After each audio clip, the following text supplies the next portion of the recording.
म यस्तै घुमिरहेको छु बाटै मजा लागिरहेको घाम पनि छैन क्या आज घाम पनि छैन मजा लागिरहेको अनि खासमा म अलिकति 100-200 रुपैयाँ छ त्यो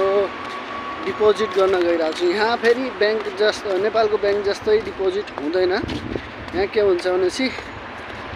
एउटा एटीएम मसिन जस्तै मसिन हुन्छ त्यसमा आफ्नो एटीएम कार्ड हाल्ने आफ्नो पासवर्ड हाल्ने त्यहाँ अप्सन आइहाल्छ इंग्लिश चुज गर्ने के चुज गर्ने भनेर त्यसपछि अप्सन आउँछ क्याश डिपोजिटको अप्सनै आउँछ क्याश डिपोजिट अनि एउटा झ्याल जस्तो खुल्छ त्यसमा पैसा हाल्ने मसिनको झ्याल जस्तो खुल्छ त्यसमा पैसा हाल्ने मसिनले अटोमेटिक काउन्ट गर्छ अनि त्यही एटीएम मै डिपोजिट गरिदिन्छ किनभने एटीएम मा अकाउन्ट नम्बर लिंक हुन्छ अनि त्यही अकाउन्ट नम्बर उसले क्याच गरेर त्यही डिपोजिट गरिदिन्छ यहाँ नेपाल जस्तो हैन लाइनमा लाग्ने क्यासियरलाई पैसा दिने स्लिप भरेर दिने यहाँ केही हुँदैन त्यस्तो सब चीज यहाँ अनलाइन सिस्टम छ हुन त नेपालको एउटा बैंक भन्नाले ग्लोबल आइङ बैंकमा पनि अहिले नयाँ नयाँ फिचर लन्च गरेको त्यस्तो मैले सुनेको छु कहिले युज त गरेको छैन तर चाहिँ यहाँ चाहिँ साउदीमा प्राय हैन 99.9999% त्यस्तै हुन्छ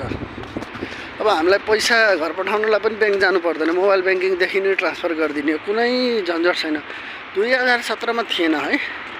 2017 मा त्यस्तो थिएन तर क्याश डिपोजिट मसिन त्यति बेला अलिअलि थियो अहिले चाहिँ एकदमै पर्फेक्ट बनाइदिएको छ 8-10 वर्षमा त दुनिया चेन्ज हुन्छ यार म पनि सुकुटो थिएँ गाला यत्रो भइसक्यो भुँडी यत्रो लागिसक्यो 9 महिनाको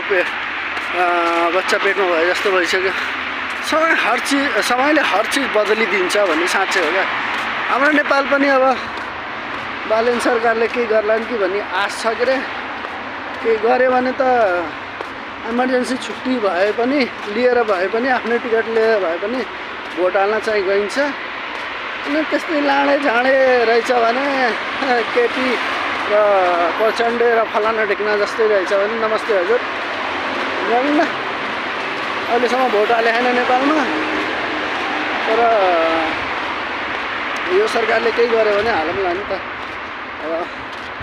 हेर्दै जाम के गर्ला कि यस्तै छ